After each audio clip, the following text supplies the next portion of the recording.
welcome back to my YouTube channel, Morena in Japan. I just finished up a live stream and it gave me so many ideas and it gave me a weird sense of solidarity that I have with other fellow poor people or people or like little kids that grew up broke as fuck in their household that are now grown, and that now when we talk about our experiences as children, many upper middle class or many upper class people would be like, that isn't normal, like that's not okay.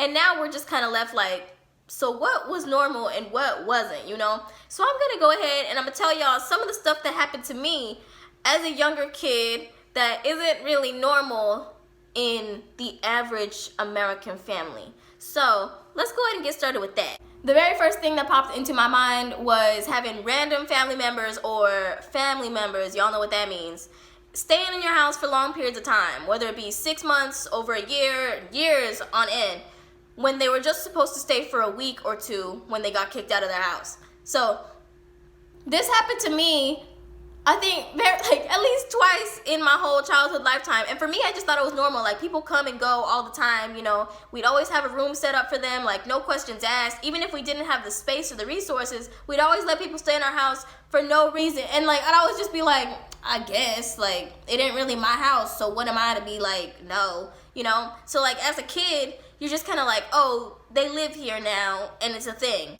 So the next one, I think that some middle class people do this, I'm not exactly sure, but it's having that drawer full of condiments from Carl's Jr., McDonald's, Burger King, all those places, in addition to their napkins and all of their plastic cups, okay? You would keep their extra large plastic cups and use them as the regular cups in your house just because, like, who's gonna throw that away? Like, it's kind of like, why would you throw that away? It's a whole cup. You can use that cup, you know? And whenever you run out of toilet paper, you can use those napkins from Burger King, Carl's Jr., or McDonald's, and you'd be set, you'd be good. And then whenever you need some extra seasoning, you would use that ketchup, mustard, mayo, you know, cheese. I made fettuccine Alfredo with that whole Little Caesars cheese packet one time, and it wasn't that bad. The next thing that I thought was kind of cool and sweet was that a lot of poor people can relate to this, is being, like, obsessed with books and the library. Like, the library was like a whole, like, wonderland full of things. Like, it's free. You could sit there for as long as you want. You won't get kicked out. You can check out as many books as you want. My mom made sure that we as kids, in addition to my friends, have library cards so we can all hang out at the library, read books, or play around in the library, as long as we're quiet, of course, and just, like, have a whole ball out there. Like, it was free. It's something that you could do with the kids. It was just something that we do. And then for books are just, like, iconic. Like, you know, when you were just obsessed with books as a kid because there's nothing really else to do, you know? So you just read books, you check out like 6 or 12 books from the library and have a ball for like the next 2 weeks. And then your reading list would always be popping. Like, at school, you'd always be the fastest reader, like, you'd be on that shit. In addition to the whole idea of having like a wonderland, the wonderland would be the thrift store. And I'm not talking about how, like, current thrift stores are. I'm talking about old school thrifting, like, cause y'all just ruined that for everybody. Like, rich people, upper middle class people be shopping at thrift stores and then, like, racking up the prices so that poor people can't even fucking shop there no more. And I think that's fucking ridiculous, honestly, like, honestly. But in the past, thrift stores would be the place where you play hide and seek. It'd be the place where you play tag without disrupting or fucking everything up. You know, like, you'd be a good kid playing tag and hide and seek. Like, you wouldn't mess with, like, the clothes and stuff, but you would hide and, you know, have fun and stuff. And then for me, my mom would always let us pick out a whole, like, there'd be plastic bags full of, like, Neopets and Beanie Babies. And me and my brother had this game called Junior CIA, and we just played with, like, little dolls all the time. So for us, this was like, oh my God, like, we really out here, like, picking out our stuffed animals. It was like Toys R Us on steroids for us, because it's like, you can get all of this stuff in a bundle for cheap. Like, Toys R Us could never, you know? Okay, and my friend Gabby went ahead and she pointed this out, that a bunch of poor kids had a whole bunch of secret games or, like, really creative games because a lot of us couldn't really afford, like, the next big game or, like, the whole fancy consoles and shit. So a lot of us had, like, a lot of creative games and secret games that all of us, like, would play. And we'd be really into, like, outdoor shit as well. So for us, like, for me, we used to live in this apartment complex, and the entire apartment complex, we would use all of the premises to play hide and seek and play all these like crazy games. I had walkie-talkies. I don't even know where I got these walkie-talkies from. And we'd have this wild game of hide and seek that we play all the time whenever we had some sort of like party or family gathering or something going on. We'd always be doing that.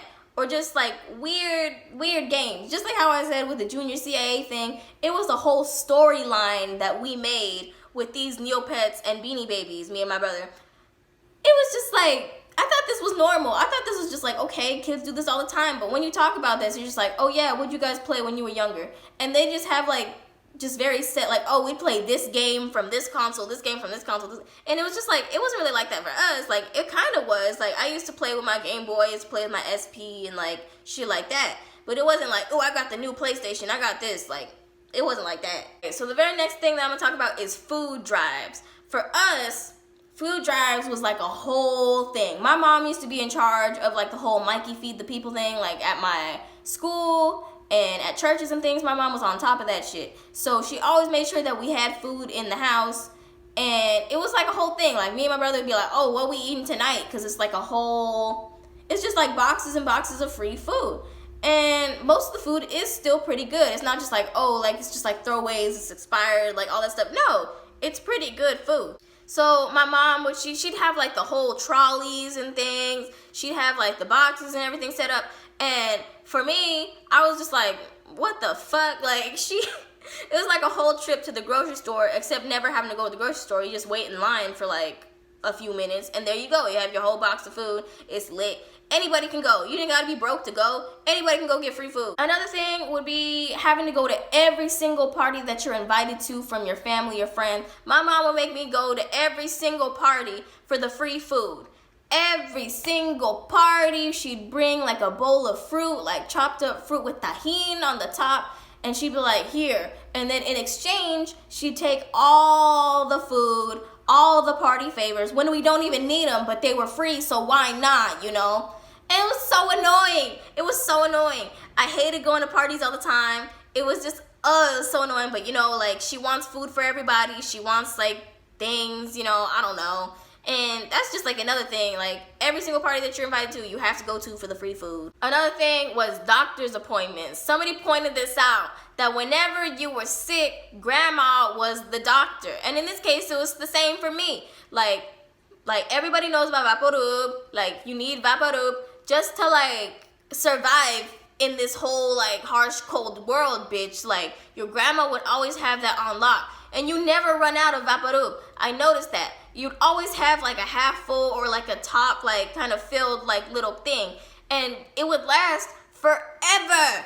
It'd always be there. And then one time, I was sick, I was dying, I was like, I was throwing up, I had the fever, I was cold, everything was terrible. My mom went to work, my other siblings went to school, and then she was like, okay, this is step one. Step one, I'm giving you this Vaporub, lay down, I'm gonna cover you with a blanket. And then she brought like one of like, you know when you have those tables that fold out, she had a fold out table, she put it next to me on the couch. The same couch that hasn't been changed for like 20 years, and then she put the table next to me and she got out this plate of oranges. And she's like, listen, after you finish this plate of oranges, you're not gonna get sick again. And she was right. I ate those oranges. I wasn't sick for months after that. So I'll never forget that. I'll never forget that. I don't know what was in those oranges. I don't know what was in the citrus, but I wasn't sick. But I did need a doctor's note. And in this case, when you're poor, grandma is the doctor. So I'm just like, why do I need a professional doctor when I have a grandma who has Vaporub and oranges? Okay, y'all, that's the most that I could think of at this moment, besides the whole, like, never having clothes for school, always having free food at school, shit like that. So if you have your own little personal story, make sure to leave it down in the comments below so I can check it out and other people can read and laugh and kind of cry on the inside about how we all sort of had the same experiences. So yeah, go ahead and like this video, subscribe if you like it, and check out the links down below if you want to follow me on different platforms. So yeah, thank you guys for watching. I hope y'all have a good day. Peace out. Bye. Bye.